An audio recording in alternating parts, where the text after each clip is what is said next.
कल वाली रात से पिछली रात वापस जाएं तो उसके मुताबिक आप और मैं इस दुनिया में इस वक्त नहीं है। सुबह 3:45 DGIS पे आए हैं। उनका आप हमारे जवाब का इंतजार करें और मेरे ख्याल है उसके बाद हमें कुछ ज्यादा इंतजार करना नहीं पड़ा। विद इन मिनट्स हमने बताया कि हम कर सकते हैं। चंद घंटों के अंदर हमने जवाब दिया है और अब जिस तरह से इंटरनेशनल कम्युनिटी रिएक्ट कर रही है उनको अब आइडिया हुआ है कि पिछले 48 घंटों के अंदर इंडिया को $83 बिलियन, $83 बिलियन का नुकसान हुआ है। हमारा मकसद आपको ना डराना है और ना हम आपसे लड़ना चाहते हैं। बिल्कुल, हमने डेटरेंस क्रिएट करनी है। ये पाकिस्तान कोई अफगानिस्तान नहीं है और ना आप अमेरिका है। बिल्कुल। आप आए, स्ट्राइक करें, निकल जाए। आपके सामने अगर आपका ख्याल है कि झुकेंगे, सवाल ही पैदा नहीं। अस्सलाम वालेकुम नाज़रीन, आप देख रहे हैं डिजिटल बॉक्स। भारत की जानब से पाकिस्तान पे वही बुज़राना वार गुज़िश्ता रात किया गया। रात की तारीकी में जो है वार किया गया, कहीं ड्रोन गिराए गए और ये खबरें भी मौसूल हुई। उसके बाद जो है पाकिस्तान ने भारत को किस तरह मुंह तोड़ जवाब दिया, ये क्या मामला थे, किस तरह ये वाक़या हुआ, और ये सारी तफसील हम उमर दराज साहब से जानते हैं। हमारे साथ मौजूद है उमर साहब। रात जिस तरह ये वाक़या हुआ, भारत की जानिब से कहा गया हमने ये बेस उड़ा दी, वो वाली बेस उड़ा दी, उसमें दरअसल हकीकत क्या है और पाकिस्तान ने किस तरह भारत को सुबह मुंह तोड़ जवाब दिया? मेरा ख्याल है अगर कल वाली रात से पिछली रात वापस जाएं तो उसके मुताबिक आप और मैं इस दुनिया में इस वक्त नहीं है।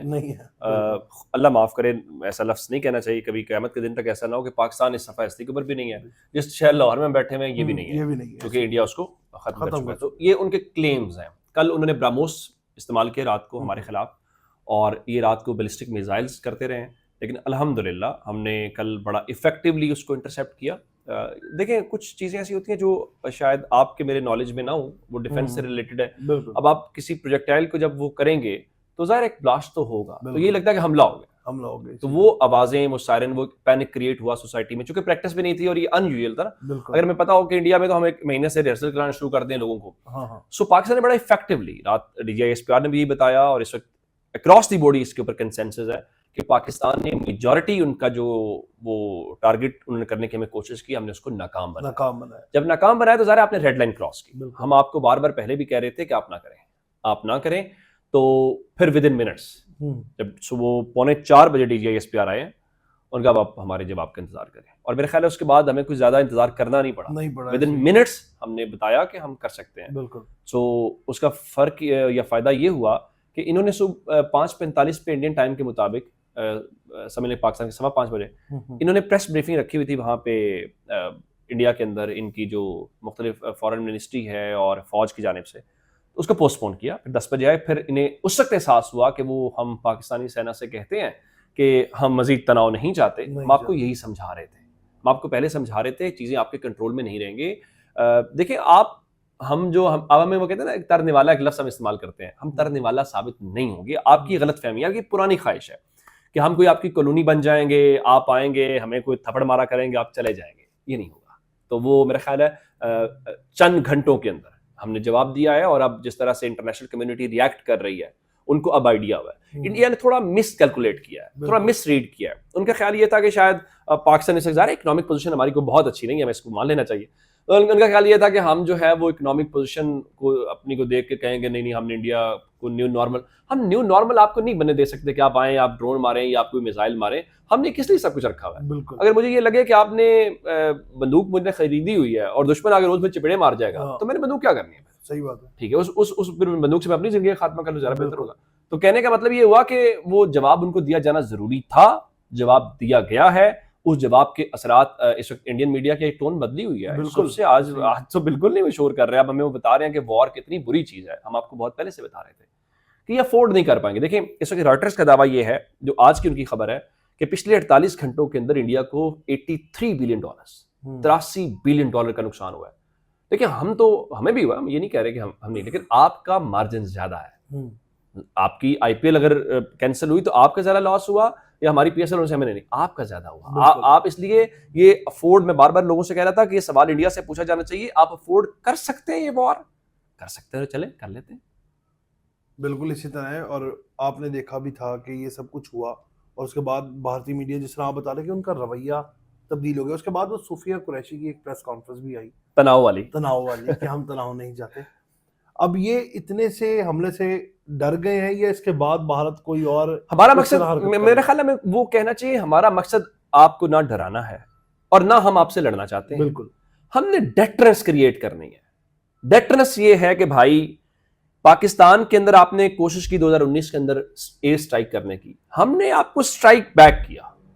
जवाब बड़ा वाज़ेह था, बिल्कुल ये पाकिस्तान कोई अफगानिस्तान नहीं है और ना आप अमेरिका है, बिल्कुल आप आए स्ट्राइक करें निकल जाए। अब आपने मिसाइल मारे, अब आपने ये सब किया, मिसाइल पहुंच गया आपके पास, बिल्कुल मिल गया जवाब, उड़ गई एयर बेसिस, हो गया। इसका मतलब है हम 2025 में 6 साल के बाद भी न्यू नॉर्मल नहीं बनने देंगे। और आपका ख्याल है, अब देखे ना, जब मुझे मेरा सर्वाइवल खतरे में लगे तो ये हमने सब अरेंजमेंट क्यों किया हुआ है, बिल्कुल ऐसे हमने इतनी बड़ी फौज क्यों रखी हुई है, हमने ये सारे का सारा जो हमारे पास हमारे एसेट्स है अल्हम्दुलिल्लाह, उसके ऊपर फख्र है, पूरी मुस्लिम दुनिया में वाहिद कंट्री है। और वो किसी एक बंदे या किसी फौज या हुकूमत वो हम एज ए नेशन हमारा एसेट है। तो वो इसीलिए अपने डिफेंस के लिए हम आपसे लड़ना नहीं चाहते। मैं बार बार कह रहा हूँ, हम कोई वॉर मॉन्गरिंग नहीं कर रहे, हमारा कोई वो प्लान नहीं है, लेकिन हम आपके सामने अगर आपका ख्याल है कि झुकेंगे, सवाल ही पैदा नहीं होता। जाहिर सी बात है कि थप्पड़ मारेंगे तो उसका हम जवाब देंगे, और हमने जवाब दिया है। ये आपने फैसला करना था। मैं जो कह रहा हूं ना, मिसकैलकुलेट, वो आपकी मिसकैलकुलेशन हुई, अब आपको समझ आ रही है। अब आपका जो है वो लोग क्या कह रहे हैं। अब जब लोगों को वहां पता चला है, वो जो कल तक कह रहे थे कि जाओ, पता नहीं, उनका ख्याल था कि पाकिस्तान को पता नहीं ऐसे होगा तो 2 मिनट लगेंगे, हम यहां से शुरू करेंगे, तो ऐसे बुलडोज करते चले। अब उन्हें लग रहा है कि ये हमने क्या कर लिया। अब उनके अपने लोग कह रहे हैं कि भाई नरेंद्र मोदी, आप पॉलिटिकल बेनिफिट्स के लिए, आप अपनी फेम को देखने के लिए तमाशे लगाते हो, ये ना लगाओ। सो मेरा ख्याल है पाकिस्तान का मैसेज जो है बड़ा वाज़ेह था, और हमने वंस फॉर ऑल इसको सेटल करना है। अब आपको लगता है कि ये तमाम तर मामलात के बाद भारत बैकफुट पर रह गए? बैकफुट पे है, बैकफुट पे देखिए कैसे नहीं है। आप हमें डराते थे राफेल से, आपके अपने बॉर्डर के अंदर राफेल रहा, आपने स्ट्राइक की ना हमारे ऊपर, तो इसका मतलब है हमने डिफेंस पे जाना था, आप ऑफेंस पे थे। हुआ क्या? एट द एंड ये हुआ कि आप डिफेंस पे चले गए, हम ऑफेंस पे आए, और आपके घर के अंदर आपका राफेल गिरा दिया। नंबर 1।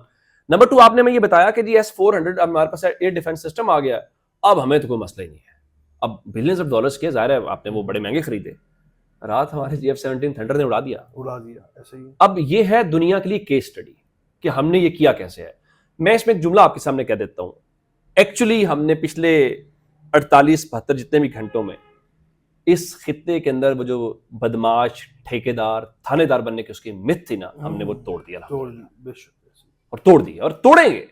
अब हम नेपाल नहीं है, हम श्रीलंका नहीं है, ये इंडिया को अंडरस्टैंड, हम पाकिस्तान। हमारे साथ उमर दराज साहब थे, उन्होंने जिस तरह बताया कि एक तो भारत को किस तरह मुंह तोड़ जवाब दिया गया, और उनका यही कहना है कि भारत हमें पाकिस्तान ही समझे, ना हम नेपाल है, ना हम बांग्लादेश है, और हम कोई कमज़ोर मुल्क नहीं है। हमारे पास जो वेपन्स है, जो मिसाइल्स हैं, वो हमने इस्तेमाल करने के लिए ही रखे हुए हैं, ना कि सिर्फ वो आपको बताने के लिए रखे हैं।